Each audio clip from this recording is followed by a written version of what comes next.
Welcome back, folks. My name is LastKnownMeal, and today we're going to talk about Night City, well, more precisely about its history and the man who made it, Richard Knight.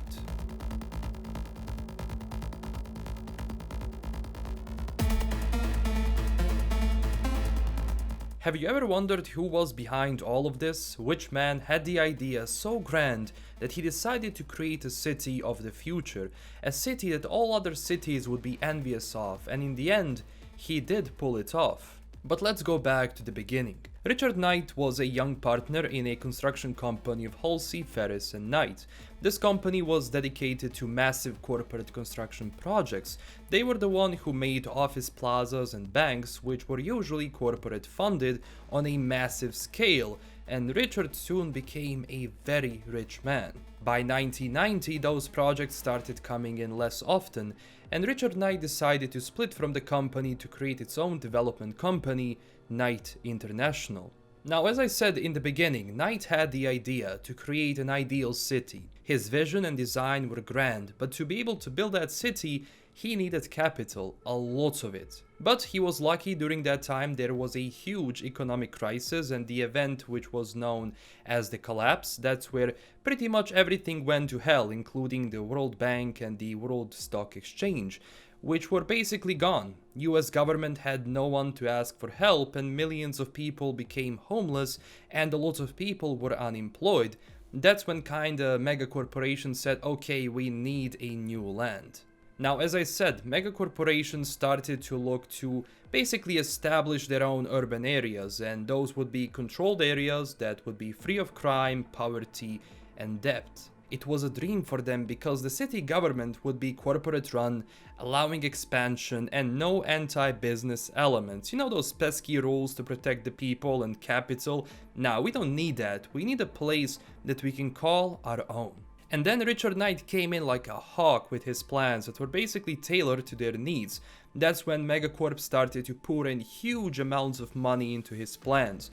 By 1992, Arasaka, EBM and Petrochem gave him a lot of capital, and that's when Knight needed a place to build his dream city. From the very beginning, Knight had a plan to build it on the central California coast. It had a seaport potential where they can use it to do business and corporations would love it.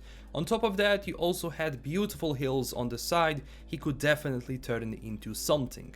Now, while he was working on a buy-in package from Petrochem, Richard found out that they owned drilling rights and most of the land surrounding the moderately populated Del Coronado Bay region. That's when he basically secured that part of the land worth around $132 million that he needed to basically start building the city, and by 1993 Coronado City was under construction. The people who lived there, around 28,000, was to be integrated into an old downtown, but in the middle, a gigantic corporate plaza would be the nexus of the city. The old suburbs would also be integrated into the city itself, and it was planning, to preserve that neighborhood feel, and everything was going according to his plans, especially since he had corporations behind his back. And that's when reality hit. Not everything was really going according to his plan. During construction, Knight International employed a large number of innovative building styles and techniques.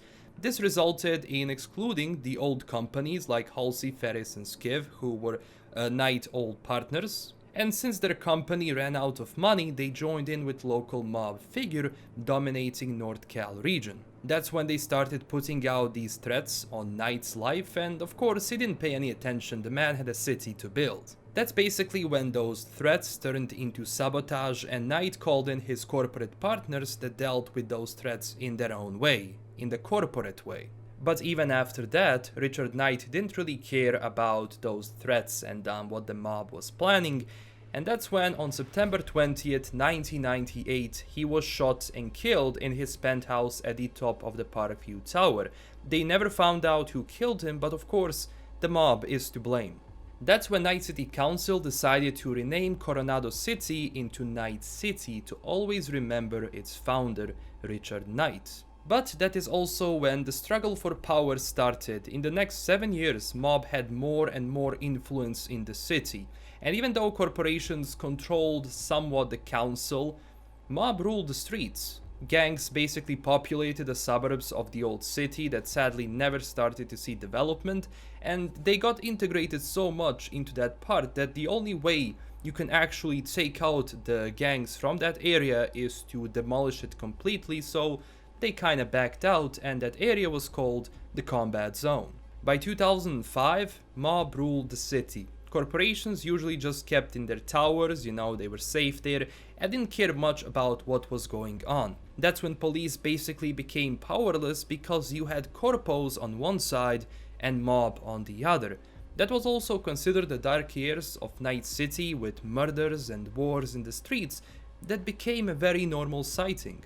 And that's when corporations said enough. Look, you had your run, now we have to take them over. So from 2009 until 2011, corpos went into the war with the mob. Those events were called Mob War. And look, that was mostly because the mob was becoming so strong, they started interfering with corporate business, so they had to exterminate them. And mob didn't stand a chance against Arasaka and their firepower because they basically used assault troops, tanks, combat aerodynes, and waves of bombings on their territories. Mob lost, and corporate swore that every other organization that tries to do the same will be dealt with force. Then they of course secured their position by placing a puppet mayor in the city, and they started cleaning it out.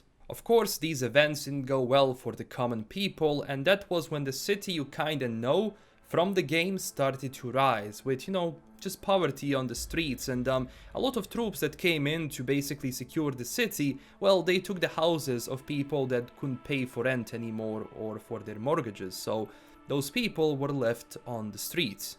There is of course still crime on the streets of Night City, but not to the point where it was before, and corporations, well, they continued the business as usual. And this was the history of how Night City came to be. In Cyberpunk 2020 it was relatively young, and obviously in 2077 things have changed. How much? Well, we shall see once we step into the game. Thank you so much for watching. If you enjoyed this video, click that subscribe button for more and tell me down below what you think about this. Also join our growing community on Twitter and Discord. I also made a Patreon page. If you were looking for an extra way to support the channel, you can check it out. And huge thanks to my current Patreon supporters. This is LKM signing out, and stay classy everyone. Bye bye.